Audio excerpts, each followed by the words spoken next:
let me make sure that you understand I'm not here representing the NRA. I'm not even a member. Okay? Secondly, I'd like to say that in your opening statements, you commented specifically on my testimony, saying that basically it had nothing to do with this issue. And I had to chuckle because then I noticed you had Mr. Brady up here, who was hit not with an assault weapon but with a .22 caliber revolver. So getting beyond that, I didn't grow up in a house with guns. I don't hunt. I personally abhor hunting. But I was given a gun by a friend when I was 21 to carry in my purse for self-defense, and I was taught how to use it. A couple of years ago, my parents and I went to a cafeteria in Texas on a bright sunny day. We weren't in a dark alley where we weren't supposed to be. And as you all know the story, this madman drove his truck through the window, and he began shooting. Well, immediately, my father and I got down on the floor and put the table up in front of us. And this guy kept shooting. And you're thinking, what could it be? Is it a robbery? That's the first thing that generally comes to mind. And he keeps shooting. It took me a good 45 seconds to realize that this man wasn't there to commit a robbery. He wasn't there for a hit. He was there to simply shoot as many people as he possibly could. Now, I'd like to make something clear. I hear all this talk about how many bullets can go in a clip. I've been there. I can tell you it doesn't matter. It takes 1 second to switch out a clip. You can have 1 bullet or 100 bullets. It doesn't matter, guys. I've been there. He goes, dump, dump. Just like that. That's not enough time to rush a man. I promise you. When I finally realized what was occurring, I thought, I got him.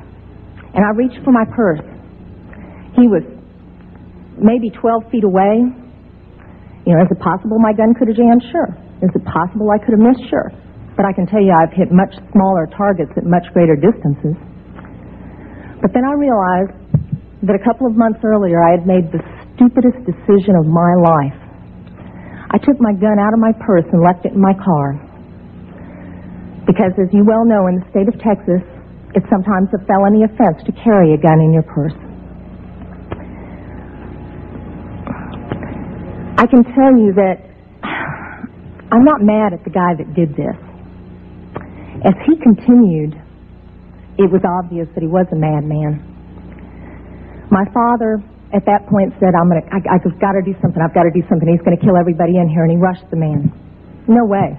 This guy turned, shot him in the chest. He went down, was obviously mortally wounded.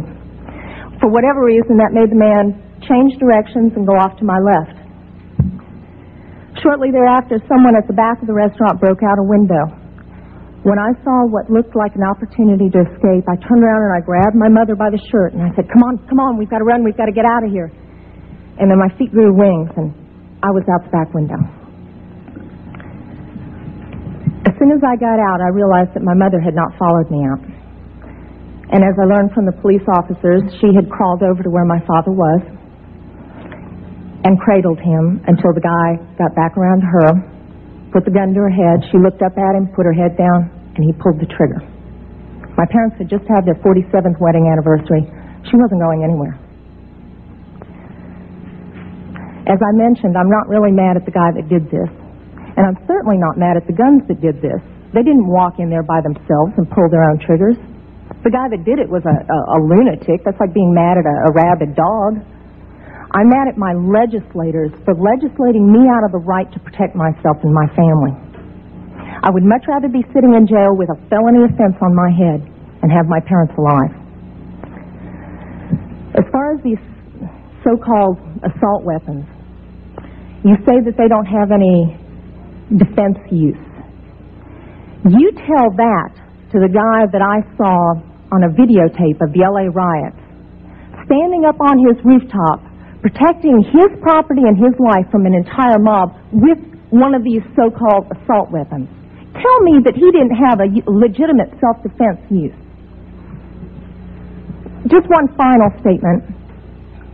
I've been sitting here getting more and more fed up with all of this talk about these pieces of machinery having no legitimate sporting purpose, no legitimate hunting purpose, People, that is not the point of the Second Amendment.